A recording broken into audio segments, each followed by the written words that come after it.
Hello Kavi, it's Sriram from. Hello. Bro சொல்லுங்க. ஸ்ரீராம் தெரியுதுல்ல?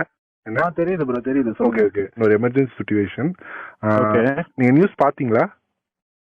பார்த்தேன் ப்ரோ. இது அண்ணாவுக்கு இந்த டிவோர்ஸ் மேட்டர் தானே? அது கொஞ்சம் நம்மளுக்கு நம்ம கையமீறி போற மாதிரி இருக்கு. லுக் லைக் டிஸ்கம்ஃபர்ட் சிச்சுவேஷன்ல இருக்க மாதிரி இருக்கு. இப்ப சீஃப் என்ன சொன்னாருன்னா, we have a tool kit. நம்மளுக்கு எப்பயுமே என்னென்ன பேசணும் ஒரு டூல் கிட் இருக்குல்ல, அதுல என்னென்ன இருக்குன்னா, கரூர் இஷ்யூ வச்சு அண்ணாவை முடக்க பாத்தீங்க, தென் ஜனநாயகனை முடக்கிட்டீங்க, தென் பிஜேபியோ திமுக கூட்டு சேர்ந்து அண்ணனை 2 நாள் சிபிஐ ஆபீஸ்ல வச்சு விசாரணைன்னு அலக்கழிச்சிங்க கூட்டணிக்காக. இப்போ இந்த எஸ்ஓபி எல்லாம் போட்டு அண்ணனை மக்களை பார்க்க விடாத பண்றீங்க. இதெல்லாம் மக்கள் பார்த்துட்டு தான் இருக்காங்க. they are seeing all these things, they are counting your days அப்படின்னு போட்டு டிஎம்கே அகேன்ஸ்டா ஒரு ஹேஷ்டாக் ரன் பண்ண போறோம். we support விஜய் அண்ணான்னு.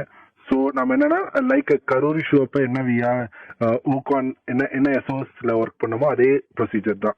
லுக் ஃபர்ஸ்ட் போஸ்ட் போடுங்க, தென் வீடியோ கிரியேஷன் பண்ணி போடுங்க. ரொம்ப ஃபேமிலி அட்டாக் பண்ணாதீங்க. சங்கீதா மேம் அட்டாக்லாம் பண்ணாதீங்க. இதுக்கு பின்னாடி டிஎம்கே தான் இருக்கு. ஸோ டிஎம்கே தான் லீக் பண்ணிருக்கு. இவ்வளவு சீப்பான பாலிடிக்ஸ். இது உங்க மக்கள்கிட்ட இது எடுபடாது.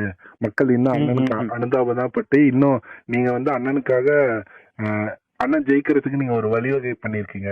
லைக் சொல்லணும்னு சீஃப் சொன்னாரு. So look on this. நான் உங்களுக்கு அந்த டிராஃப்ட் அனுப்புறேன். Look on this, then it is in hashtag we support Vijay அண்ணா. So support Vijay. Okay bro. ஆனா but already we stand with Vijay அண்ணான்னு சொல்லிட்டு we stand with Thalapathy something அந்த மாதிரி ஹேஷ்டாக் ஓடிட்டு இருக்குல்ல? இல்ல இருக்கு. But we are looking we support Vijay அண்ணா அந்த மாதிரி ஹேஷ்டாக்ஸ் தான். நான் அது ஃபைனலைஸ் பண்ணி உங்களுக்கு டிராஃப்ட்லயே அனுப்பிச்சிடுறேன்.